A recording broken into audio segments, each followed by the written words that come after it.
So, hi everyone. Welcome to the podcast. This is actually the first session that I'm doing, and no better person to do it with than Sam, who's recently joined me alongside Prinden. And this really is an episode to introduce Prinden, myself, how Sam comes into it, our vision, what we're trying to do with our clients. And then over the next few episodes, we're going to be interviewing some clients and some influential people that I feel that can create some good information and some good tools for you to think about and to work on. So Sam's put together some questions for me. I'm not really sure what he's going to be asking. I've got an idea, but we'll get going. All right, James. Well, thank you for the introduction. I just put some general, but maybe an eye-opener for some people who don't follow us as to how you got into what you're doing currently with Prinden. So number one is, why did you get into finance? So, this is what virtually everyone always asks when they first meet me. It really goes back to the days of being a criminal defense lawyer. I was kind of not pushed into that, but it was almost one of the things or situations in life where it just goes that way and you end up not really thinking about it and you go into it. And, you know, I was really passionate about helping people. I love sitting there and thinking about how can I improve this person's situation, if it's their finances, if it's their life. A lot of people will know that, you know, when I'm in a meeting with the client, probably 40-50% of it is spent talking about something other than finances. But I'm always trying to think about who can I connect you to, how can I help you, what can I do? So this trying to serve clients and help them has always been at the core of me from an early age. And helping criminals or defending criminals was a path that I started on, but there's very little appreciation from criminals in terms of, you know, reward. So I quickly moved away from that, and I was always into investments, properties, psychology, helping people. And, you know, I started off with advising friends and family on investments because I got into it at an early age. And then the rest is history. It was just a path which I did qualifications. I then spent time researching it, having coaches and building, and then that's where it's gone. And that was, you know, more than 15 years ago. Right. Well,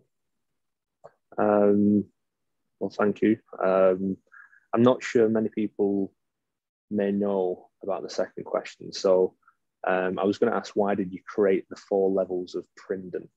I know I've never seen it before. Do you want to explain a little bit about that and what it is really? Yeah, I mean, it comes from really just, I'm what you either, one of two people, you're either a simplifier or multiplier in life. And I'm pure simplifier. I like things to be clean and simple because that way it can be repeated, it can be effective. And for me, there's a lot of noise and a lot of uncertainty around investments. I see it more and more now where cryptos and NFTs come along, and there's people which are just starting out with their investment journey and they're putting their money into crypto. And I just think that there's that in itself is I think is fundamentally wrong. But there's a lack of guidance. You know, that there's obviously companies which call you up because all they care about is selling. And for me is to say, you know, put the foot on the brake a little bit. Let's take a step back. And what things should we be working on at different levels? If I'm just starting out on my investment journey, what are the things that I should be thinking about? What are the things that I should be putting in place? What are the things I should be avoiding? Because a lot of it is about, you know, a push and a pull. You know, there's going to be things that are coming towards you that you need to almost say, hang on a second, I'm not ready for that yet. And there's things that we say, right, we need to focus on. So the 4 levels is a journey towards financial freedom. So it starts with the entry level, which we call the explorer. So you're exploring investments. Then you move up into what I call the go-getter level, then rising star, and then you reach limitless, which is pretty obvious by its title. And that's a journey not only into investments, but also the three areas that we talk about, which is going into a business, going into investments, and going into property. And a lot of financial advisors will just, all they really think about is investments. And for me, I have a background in business and a background in investment, in properties. And I think that should be fundamental, and that's what diversity is. So really it's a journey. It's taking clients through a journey. I mean, it's nice how you said that then about how you've got your background in business, a little bit in properties, a little bit in investments, because it kind of leads us on to what I was going to ask is what's your USP? What makes you different from other advisors? But I think two things, and obviously we spent a lot of time with each other over the last 18 months or so. And for me, it's really two things. It's what you just mentioned about the fact that we are looking at the big picture. For me, my main goal is to make people's financial future bigger than their past. So I want it to always be building and improving. There's only two ways you go. You're either rising or you're falling. There's no level. You don't reach a plateau. So for me, I always want people's future to be bigger than their present or their past. And that comes from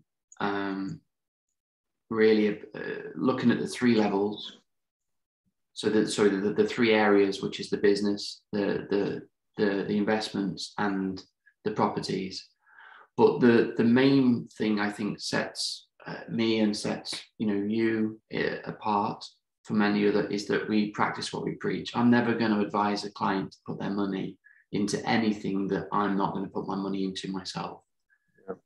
And that's really, I think, is a fundamental thing.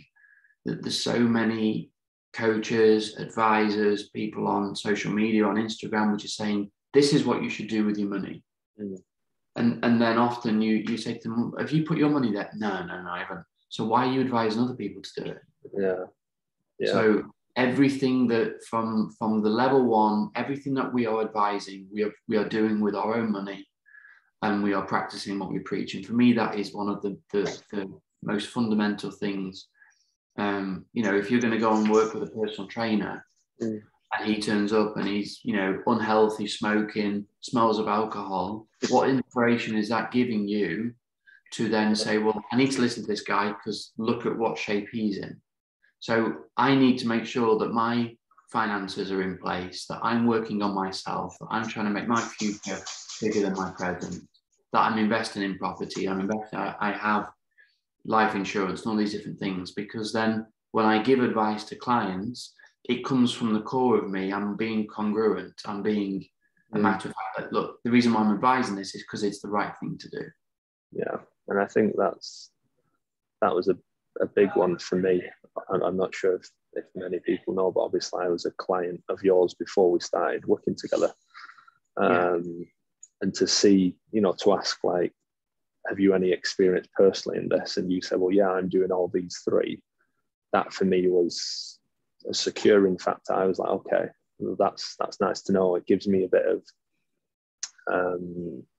just a bit of appreciation to think, well, if something goes wrong, then he's in the same boat. So it's also got his best interest, but also my best interests at heart as well. So it was a nice reassuring factor that, and I remember sitting down with other advisors and thinking, well, when I asked them, they were kind of hesitant or maybe didn't want to show me or talk about it. So that I can understand that. I've got another one here that's talking about the best investment you can make in life. If there's one area you have to pick, I know sometimes you've mentioned saying, well, it's yourself. I know you talk about a lot of people, like you say, going for quick fixes, maybe going crypto, maybe seeing the next best shiny object that's advertised on social media. But if you had to pick one thing in life, life is tricky. But if you said which one of the three areas going into a property, investments, or business, which one of the three areas is the one long term that's going to give you the most reward? then the answer to that simply would be the business. Because you're not really going to learn a lot by going into investments. You're not really going to learn a lot. You will learn more from property than you will from investments. Investments is just a case of saying, there's money onto the platform and James manage it for me. Yeah. But property is a little bit more, because you need to understand a little bit more about the laws, the taxes, the management, how things go. But the business is where you really will develop as an individual, because you've got to run a business, excuse me, or invest in a business. You've got to wear quite a few hats. You need to be a salesman, a marketer. You know, you need to know your finances. You've got to be able to understand how to motivate staff. So these learning curves is what helps you develop as an individual. And you'll know, Sam, because we talk about this so much, that for me, the reason why I think the National Lottery and get-rich-quick schemes are the worst thing that can be around, because all that's going to happen is that you're going to get given wealth and then it's going to fall off immediately, because you don't have the knowledge, the understanding, the capabilities to cope with that kind of money. Yeah. It's like, for example, and I always, you know me, I always try to relate things to other. I think there's a lot of similarities between training and personal training and fitness and finance. If you're in decent shape anyway, but if, let's say, someone that was in bad physical shape, and you said, tomorrow morning I'm going to give you a six-pack, and said, I'm going to give you an amazing body, and now see how you go on. It will only be a matter of time, 6 months or 12 months, before they end up back where they are right now, because their habits and their patterns that they're doing on a daily basis will revert back to where they are. It's the same thing with finances. Unless you improve your knowledge, your skill set, your capabilities, you're going to fall back. Even if you go and put your money into Bitcoin and you end up with $5 million, you'll end up back where you are, because you don't have the knowledge and the skill set. So what we're trying to do at Prinden is not just grow your money, is to help you and coach you on your knowledge and your capabilities. And so we're obviously trying to do that as well. But thinking about a business, or going into a business, or investing into somebody else's is a fast track way. I say fast track, it might take you 10 years, but a way of really growing your skill set and your capabilities. Yeah, very true. And ultimately, I guess it makes sense, right? The more you've got in your portfolio, the more responsibility, the more knowledge you're going to need to look after it, right? It kind of ties in with the next question I've got, because obviously when you started in this area, it was probably when social media was just being born. So I was going to ask, have you seen a shift in who's investing today compared to when you started? So in the last 12 to 15 years, has there been a shift that you've seen with the likes of crypto and these platforms, Binance, that you can invest in and see that, you know, it's a lot more accessible than it was probably 10 years ago? Yeah. And for all of the advantages and connectivity that technology and social media gives, it also throws up a lot of, I talked about it earlier, chaos and noise and problems. Yeah, I mean, I think it's brought the younger generation into investing at a much earlier age, because before, people didn't really have to be an investor. You know, you needed to have savings. You needed to make sure that you've got a good job behind you. So it would typically be mid to late 30s, probably, when people would start investing. Whereas now you're getting teenagers which are investing into, they're putting the pocket money into an NFT. And that's fine in some respects, because whenever they go into something, they are learning. And if they lose money, they'll probably learn quicker because it hurts. So there are advantages of people getting into investing. It's just, if for me, the whole concept of there are no get-rich-quick schemes. It's about the long-term strategy, and I'm going to do another video on it. I was thinking about something yesterday, how to explain, because a question we get asked all the time is, when is the right time to invest? We always talk about one of the safest ways is to drip it and keep just adding, and that is the safest way. But when they ask when is the right time, and you know, when I say to clients, well, actually now is the best time, they say, yeah, but the market's at peak. And I need to really do this on a video, but if we're investing, really we're investing for the rest of our lives. We need to grow our wealth. Because we can't keep it as cash. Because inflation is always going to be part of our lives. So we can't just sit in cash. We need it to be investing. So if we want our money to be investing and working for us until the day that we die, well then for most of us, we've probably got 30, 40, 50, 60, 70 years that money is going to be investing. Well, if I drew a graph and I go back 60, 70 years to say 1950, and you drew a graph, and even though it's up and down, it's obviously going to be an upward curve. And I said to clients, when is the best time to invest in this chart? They'll go right back to 1950, and they go, that day. Well, then that's today. So, sorry, I've forgotten what the question was, but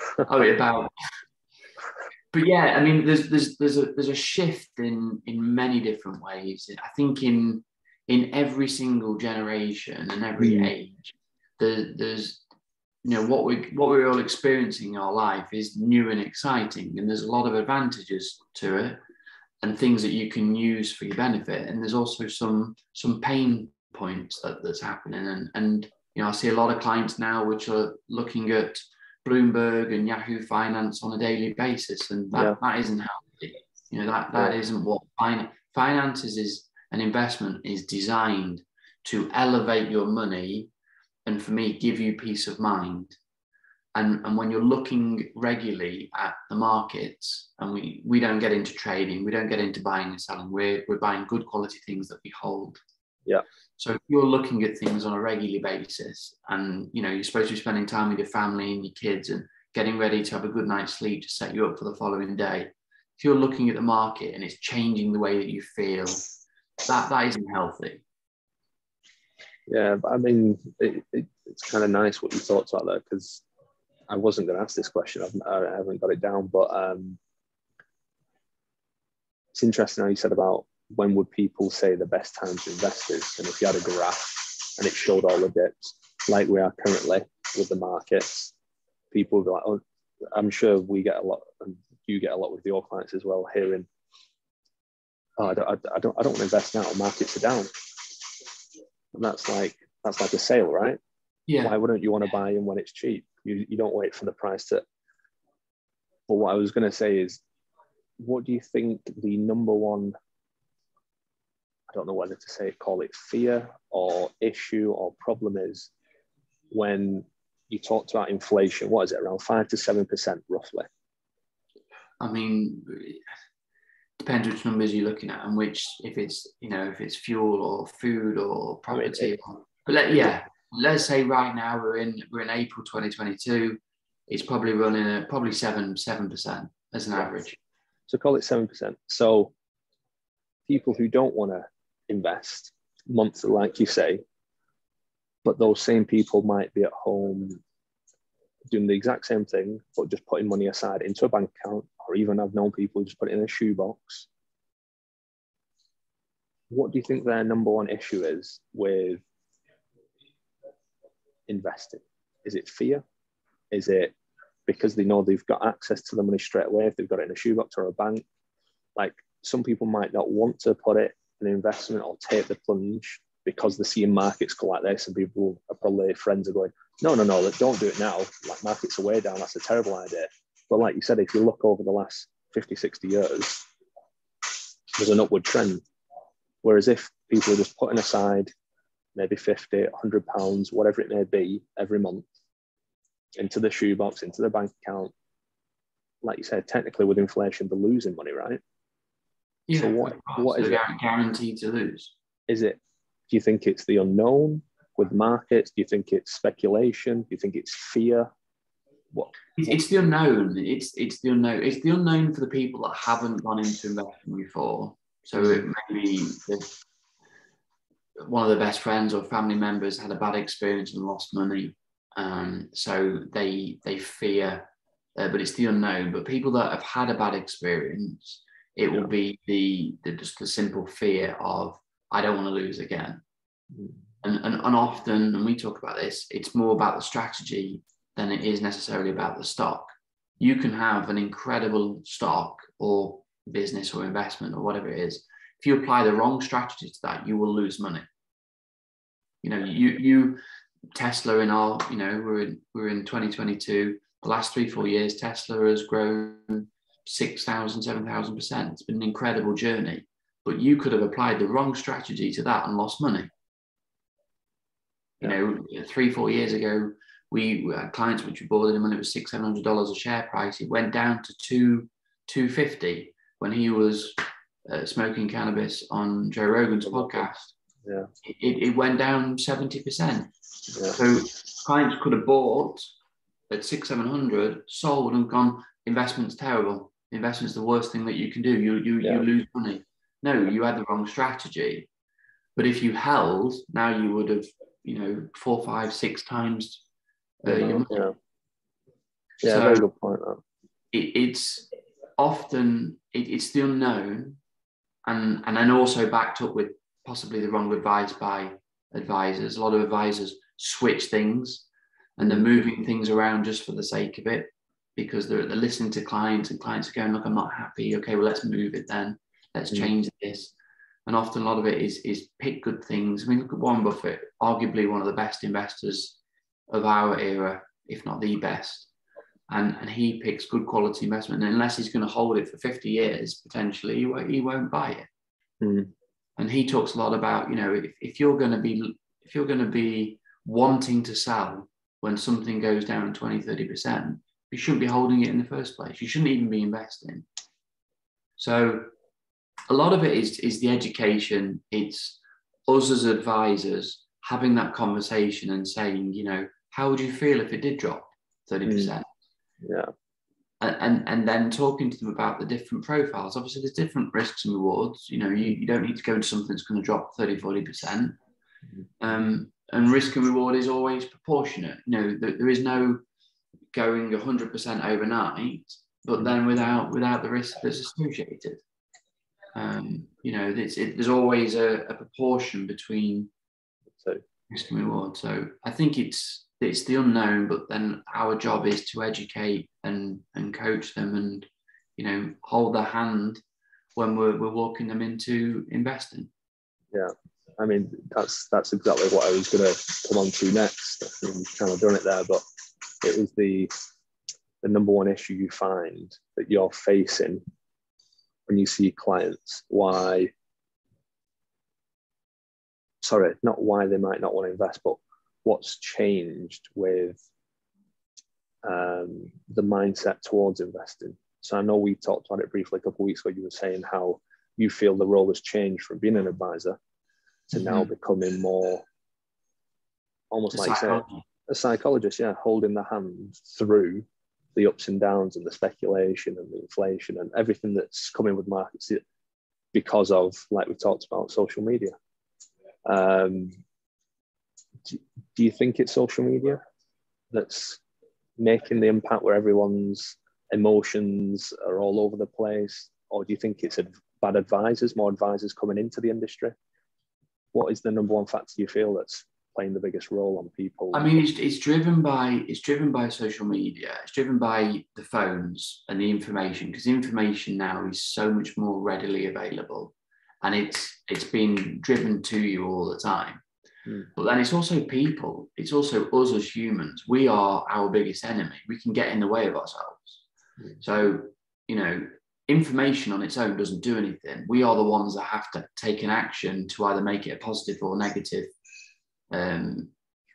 action.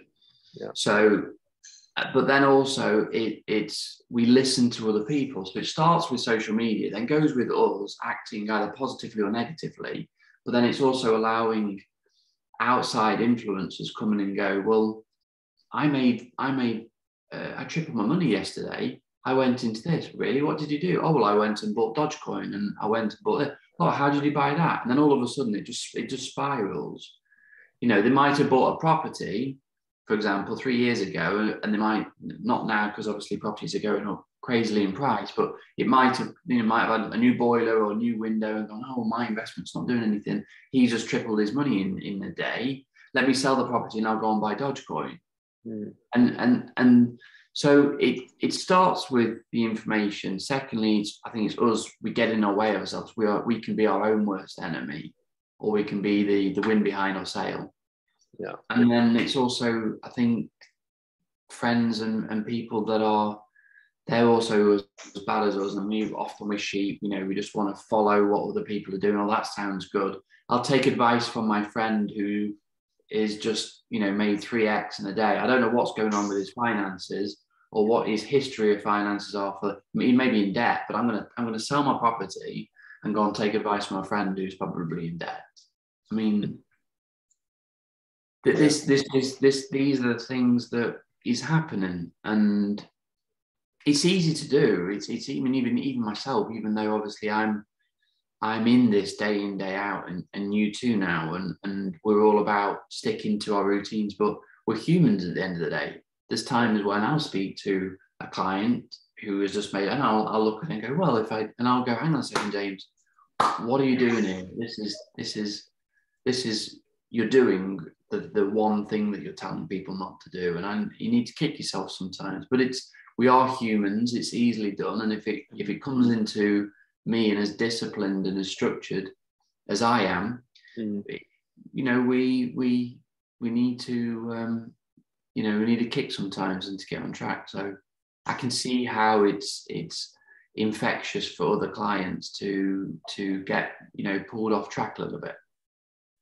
It's it's interesting. At the end, then you just spoke about how disciplined you are. Have you any? Because obviously we've talked in the past about training and finances and building habits. Is there any advice you could potentially give? Because I used to talk to my clients a lot about how before building a new habit, you need to almost reverse coming out of bad habits. So it would be like spending time on phone. Whether it be what you're feeding yourself nutrition wise, but is there anything you could give, if there's one piece of advice perhaps that's played the biggest role in you building your habits with finances or day to day, just building your knowledge? Is there anything you could give maybe to people listening? I think a lot of it. I mean, we've sent this out to clients a lot over the last 6 to 12 months. That a lot of it is mindset. Because you ultimately need to be pulled into the direction that you want it to go. So if you've got super big goals, I mean, Elon Musk arguably and Jeff Bezos, they've got arguably the biggest goals and ambitions and drive of any of us on the planet. Yeah. And so they have this huge vision, and then they go, well, I'll just work out how to get there. And it's Richard Branson always said, say yes to everything and then work out how to get there after. So I think the mindset and the drive and the ambition of the individual ultimately is what's going to drive and dictate their path. Because if somebody has a goal to have $1 million, and I've got clients of mine that have goals to become billionaires, the decisions that they make on their investments and the things that they have to do from the second that they wake up in the morning to the second that they go to sleep, that has to be different activities to the person that wants to reach $1 million. Clearly, what you do with your patterns and your habits results in an outcome, and that's ultimately what's going to be your finances, your life, your happiness, your health, your body. So a lot of it for me is driven from where you want to be. And obviously there are then things that you can do on a daily basis, and the patterns and the habits, and do you do what type of investments, what risk profile, do you go more into business, do you go more into stocks, do you go more into properties, if you're leveraging with the banks, and how do you do it? But for me, the driver is always got to be the reverse of where do you want to be, because that's going to dictate how aggressive you need to be. What do you have to do on a daily basis? And this goes back to conversations I have with clients, and they say, well, what type of portfolio you want, and what level of risk, what growth are you looking to achieve? 10%. Well, why 10%? Well, it just seems like a good number. Okay, well, what type of risk are you wanting? I mean, do you have the appetite to have 10% of growth and maybe losing 10, 15% in a year? Oh, no, I don't want that. So all of a sudden, you're opening up conversations where a lot of advisors will just go in and say, okay, great, I'll build a portfolio based on achieving 10%. Yeah. But they don't really understand maybe their goal that they have in 10 years or 15 years means that they only need 4% growth.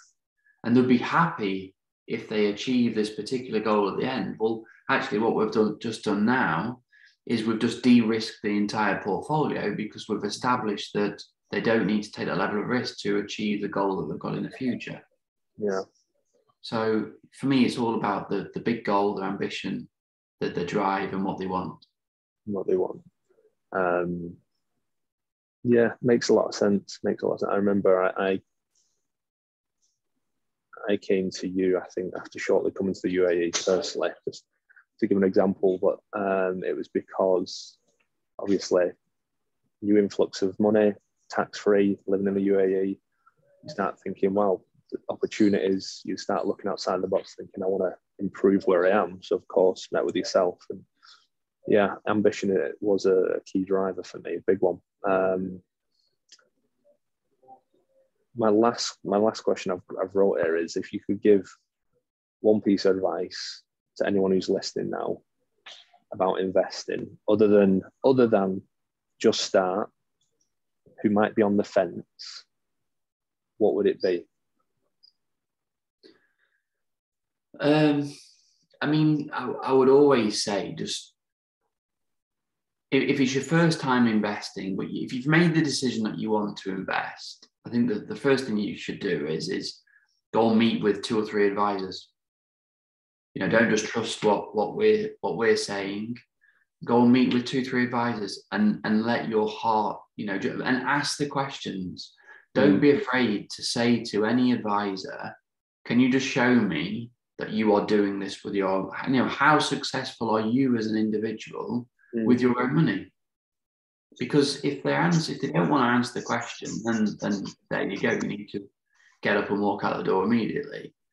So, but go and meet with 2 or 3 advisors until you feel comfortable, and you say, look, this is the guy that can improve my level of finances. And try to work with, if it's us or it's another company, with somebody that can show you that there is a process, there's a path. It's not just, here is one product and this is what you do, invest in this, and they start talking about the investment. The investments is just the engine. We're trying to get into a vehicle to go from A to B. And what we're trying to do is work out what vehicle to get into. And we've talked about this with investments. We've got four different types of cars to get into. But ultimately, we're trying to get from A to B. Just talking about the engine isn't going to get you there. That's just how quickly, or if you get there at all, maybe the engine might blow up. But it's about the journey. And what you need is somebody that can demonstrate that they can take you along that journey, that they've got experience, that they've done it in the past. And what you're asking of the advisor, they're able to take you there. And I think that's probably the best advice that I can give, an unbiased advice, that check with go and meet with 2 or 3 advisors, check with them that, ask them, are they financially secure? Get them to show you their portfolio, get them to show you that they have done this before, some testimonials from some other clients. And ultimately you need to trust. So yeah, that's what I would say. Yeah, solid advice. Exactly what I did. Yeah. Well, James, I think that's it for today's episode, for the first one ever. Not too probing. Not too probing. Lots of information. I'm sure lots of people will be interested. But maybe nearly an hour or so. But yeah, I mean, you know, we're an open book to anybody that's listening, and we're going to be doing several podcasts and interviews. There's going to be a book that's coming out this year, and you know, we're all about trying to serve, trying to help people, trying to educate them, coach them along this journey. And you know, none of us know what's around the corner. None of us have got a crystal ball. There's going to be a lot of uncertain times, a lot of volatility in the future. And we want to be your quarterback, the one that's helping you and guiding you, and be here that if you have any questions and uncertainty, we're here to help you and make your financial future bigger than your present. So I hope you like this. Stay with us. I think we're probably going to have a subscribe button so you can keep informed of the next podcasts that are coming. And we look forward to seeing you soon. Yeah, absolutely.